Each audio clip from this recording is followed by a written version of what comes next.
Alright, here's my bike check. We start top to bottom. I got stock Mirko bars, Aaron Ross keypad grips, DK stem, stock rim for number 7 forks, a stolen roulette rim laced to a roulette hub, and then I got exposure hurricane crank arms, double crank, ODI pedals, eastern back rim laced to an eastern hub. Then we got an eastern sprocket, if you guys can see that good. An eastern sprocket, and then we got, yeah, actually that's it. There's my bike check, and I'm selling these rims. You guys want it?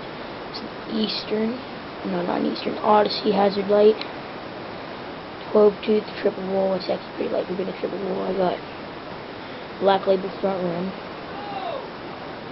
and a black label hub for sale. If you guys are interested, comment on my YouTube and I'll send you a message. Alright, later.